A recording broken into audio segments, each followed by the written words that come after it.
Good morning.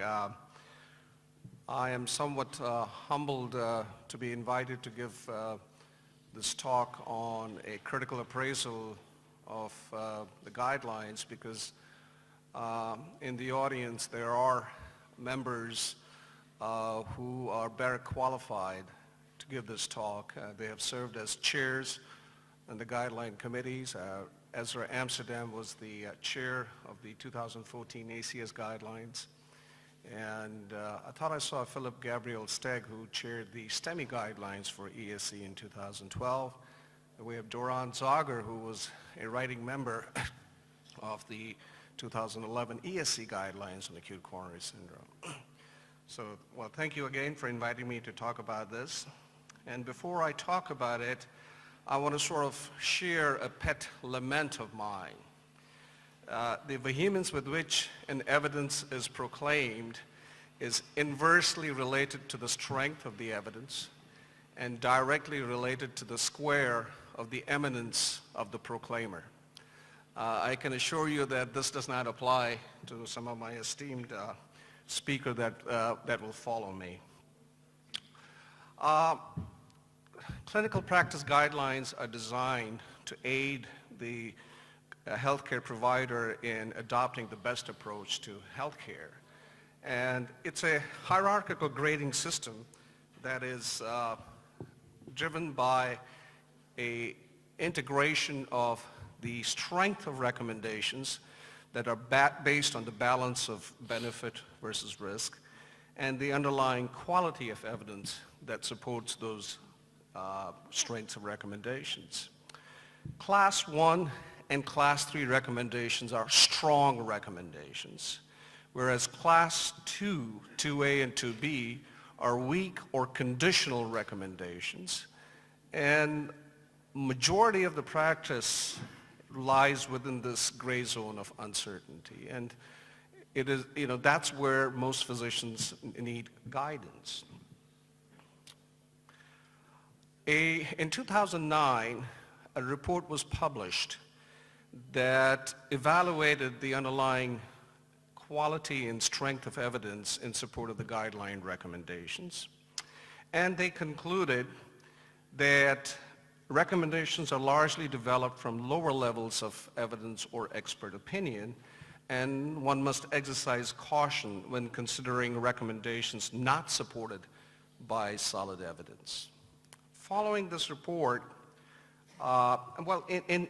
in a scathing indictment of the guideline review process, the editorialists cautioned the clinicians not to adhere to guidelines unless there was a change in the process by which these guidelines were developed. And I think we'll all agree that guidelines that are driven by scientifically documented, high-quality evidence are more likely to be accepted by the stakeholders, thereby reducing the variability in care and improving the quality and cost of care. And I don't think there is any argument with this point.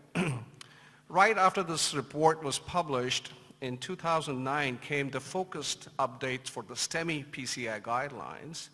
And you will notice, again, majority of the recommendations were based on low-quality evidence. Class 1 Level A, the creme de la creme of guideline recommendations, only 12% were based on high-level evidence. And this was not unique to STEMI or non-STEMI. When you looked at the focused update for heart failure, nearly 60% of the guideline recommendations were based on Level C evidence, or in other words, codified or filtered expert opinion. In 2011, a focused update of the guidelines was published, lower number of recommendations, but you started seeing a positive impact of the process. 15% were based on Level C evidence, but there were only a few recommendations. In the full revision of the 2007 non-STEMI guidelines, which came out in 2014, which is what Dr. Ezra Amsterdam chaired, total of 182 recommendations, 34% were based on Level C, only 16% were based on Level A. And when you look at the class 1 or 3 level A recommendations, which are strong recommendations, only 15% were based on strong recommendations. But yes, there was slight improvement made. There was a deliberate attempt to sort of minimize recommendations based on level C evidence. In response to all of this, the Institute of Medicine in 2011 published a standards for developing what they called trustworthy clinical practice guidelines. They came up with 8 standards, and time does not permit me to go through these 8 standards. What I like to focus is in the standard number 5, establishing evidence foundations for and rating strength of recommendations. And I'll focus today on 3 things that are currently missing from the guideline development process. One is the strength of evidence is typically quantified by over-reliance on p-values, which tells us about statistical significance, but there is really no formal assessment of what is clinically relevant. Number 2, I'll talk about a clear description of benefits and harms, including cost and inconvenience, which is not considered. In 2013, in response to the Institute of Medicine report, the task force of the American College and the American Heart Association came up with a report based on their methodology summit.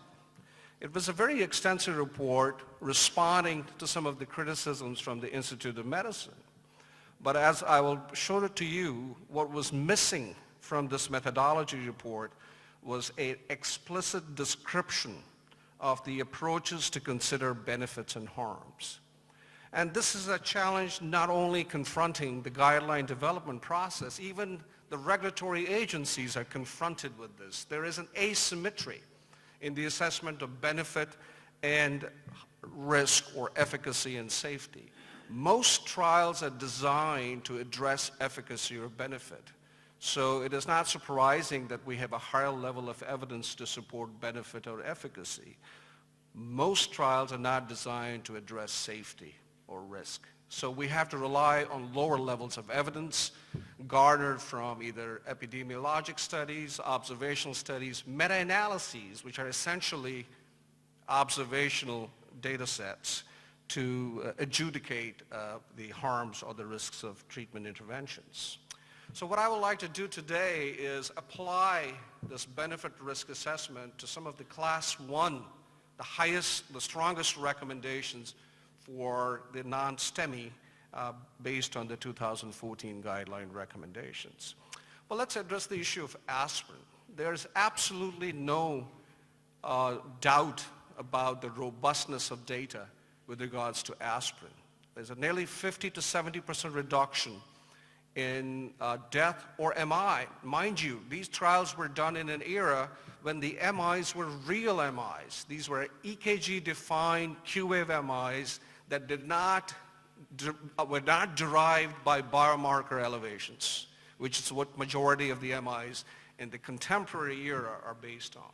So no question, robust evidence to support aspirin. What is controversial, however, is the dose, the daily maintenance dose of aspirin. The guidelines say on admission give a higher dose and then you reduce it by half or 1/4, class 1 level A recommendation. Most of this evidence is derived indirectly from other trials. The only dedicated randomized controlled trial to address the low dose versus the higher dose of aspirin was the current OASIS 7.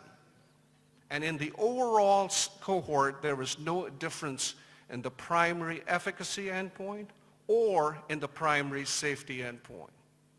But they found a numerically favorable advantage for a lower dose of aspirin in terms of GI bleeding. So how do you interpret a difference of 0.15% with a p-value of 0.05 when your original overall trial failed to meet the primary endpoint? With circumspection. So that's where the guideline committee got it wrong.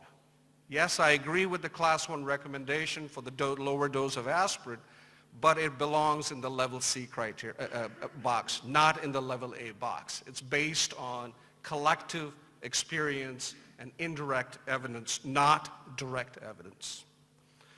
What about glycoprotein 2b3 inhibitors? One hardly uses glycoprotein 2b3 inhibitors in the current era, and yet so much ink has been wasted on writing guideline recommendations for glycoprotein 2b3, giving it a class 1 level A recommendation in high-risk patients oriented to early invasive strategy, class 1 level A. Well, let's look at the evidence. This is the evidence from the Pursuit trial in favor of eptifibatide. You have a modest 1.5% risk reduction in death or non-fatal MI, translating into a 9% relative risk reduction. Effect size is small. P-value is not very robust, 0.04. Importantly, the composite endpoint is driven by biomarker-defined MI. 95% of the MIs in the Pursuit study were biomarker-defined MIs. And when you do a benefit-risk assessment for every 1,000 patients treated with eptifibatide versus control, you prevent 15 ischemic endpoints. Almost all of them are biomarker, non-fatal MIs. And there's a price to pay.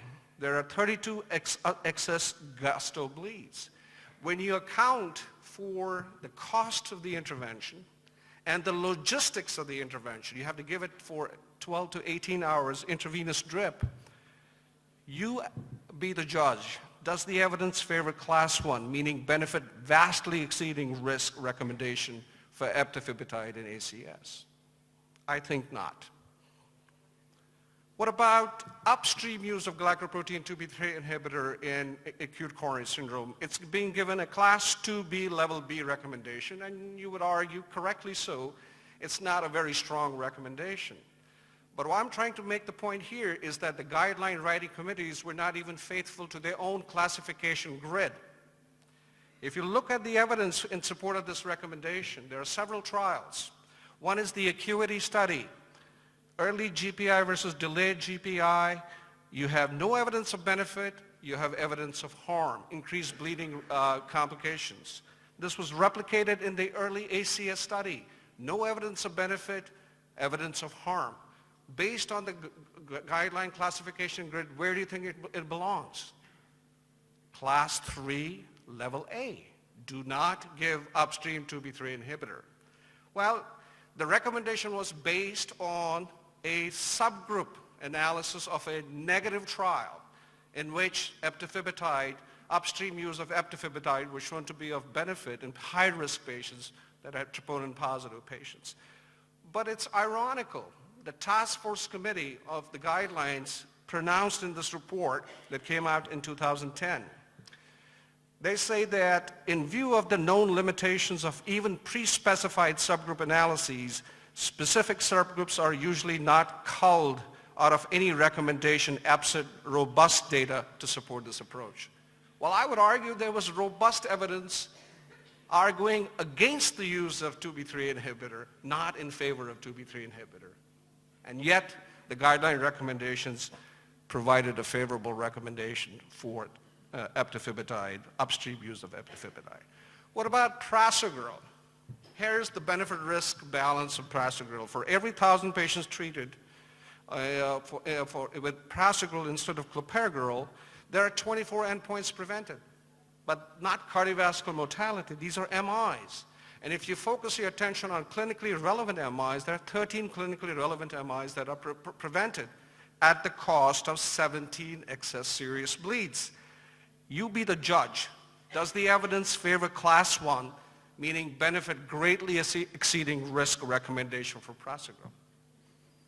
In contrast, when you look at ticagrelor, 24 endpoints prevented, 14 deaths, 11 of them cardiovascular deaths. Now that's important finding. And also 11 non-fatal MIs. Only 21% of the MIs that in the Plato study were peri-procedural MIs. In other words, vast majority of these MIs were clinically relevant MIs. And what was the price? 6 STEMI major bleeds, no excess cancer, benefit clearly exceeds risk, justifying class 1 recommendation for ticagrelor. But in an interesting twist, what was observed in the Plato study was this regional disparity. The favorable effects of ticagrelor outside U.S. were essentially reversed in the U.S. About 10 to 11% of the overall cohort came from the United States. And this interaction was presumed to be due to higher aspirin dose in the United States. So the guideline recommendations said that if you're going to use ticagrelor, please do not use the higher maintenance dose. You have to use a lower maintenance dose. If we assume for somehow that aspirin was attenuating the antiplatelet effects of ticagrelor, don't you think that should have been reflected in a parallel reduction in bleeding complications? And that was not the case. That kind of makes you think maybe the antithrombotic protective effects of ticagrelor are probably not mediated via an antiplatelet effect. And there is some evidence to suggest that. So no regional disparity seen with total major or minor bleeds. I personally believe that aspirin dose is a marker of regional differences in the process of care. It's a confounding factor. So the guidelines should have been a little bit more relaxed in their recommendation for the dose of aspirin to be used concomitantly in presence of ticagrelor. What about early invasive versus ischemia-guided, or previously it was called early conservative or selective invasive therapy? The positive benefits favoring early invasive therapy in taxostomy 18 were not replicated in the ICTA study. By the way, ICTA study is the only trial where guideline-directed optimum medical therapy was instituted. And so the ICTA did not replicate the favorable impact of early invasive therapy observed in the TIMI tactics. Then the Kaul study came out, a very small study showing that if you took the patients to the cath lab within the first 2.4 hours, you were likely to show benefit, but were not replicated in another small study called the ABORT study. But the largest trial to date, called TIMAX, failed to provide support for early invasive over early conservative strategy. And the optimal time for PC in the setting of ACS is within the first 24 to 48 hours after stabilization. The key word is after stabilization. So it supports the cooling off and risk stratification strategy emphasized in recent guidelines. However, you know, it's very interesting that when in the hierarchy of evidence by which the guidelines or recommendations are developed, meta-analyses of randomized controlled trials occupy the highest position. And the recommendations for early invasive therapy are based on meta-analyses. But the regulatory agencies have a very uncharitable view of meta-analyses. They do not make any approval decisions based on meta-analyses for the right reasons, because these are observational data sets. You already know the data going in, and so they're subject to publication bias. There's no multiplicity adjustment, and the evidence is not very robust. So, but there's also been some progress made. I think it would be just unfair for me to just emphasize the criticisms. I think we have to focus on the quality, use rigorous and standardized methodology. We need to emphasize clinical importance over statistical significance. And we have to have transparent and explicit benefit risk assessment. These guidelines have to be user-friendly and parsimonious. We need to avoid the 160, 200-page report. Nobody reads it except the lawyers, the attorneys read those. They have to be timely. We have to keep pace with the advances, maybe annual updates, maybe biannual updates. We have to disseminate them at the point of care via the electronic medical record system. And we have to use them to inform and guide clinical practice, use them as a performance measure. And this is one of my pet peeves, that perhaps we should use them to incentivize evidence-based reimbursement. In terms of the development process, I've always advocated for a firewall between systemic review and guideline development. I think we have to have multidisciplinary guideline developers. We have to have expert methodologists, clinical content experts. We need to even have patient representatives in the guideline development process. That is sorely missing. In the FDA deliberations, there are always patient representatives that are present to advise us. What are the patients looking for? What do they consider relevant? We need to avoid level of evidence C recommendations. They are best suited as advisories. We need to minimize conflict of interests for writers, reviewers, for the chairs. For the chairs, we need to have zero tolerance. And we need to have PIs of guideline relevant trials. They should only serve as advisors. They should not participate in the guideline development process. I think some progress has been made. I'm showing you the data for 2007 versus the 2014 ACS guidelines. There were 182 recommendations in the 2014. If you eliminate the number of references, there are only 50 pages for the 2014 recommendations, but there were data supplements. There were only 4 figures. Number of tables, 11. Last update was 2 years ago, as opposed to 5 years ago with the 2007 recommendation.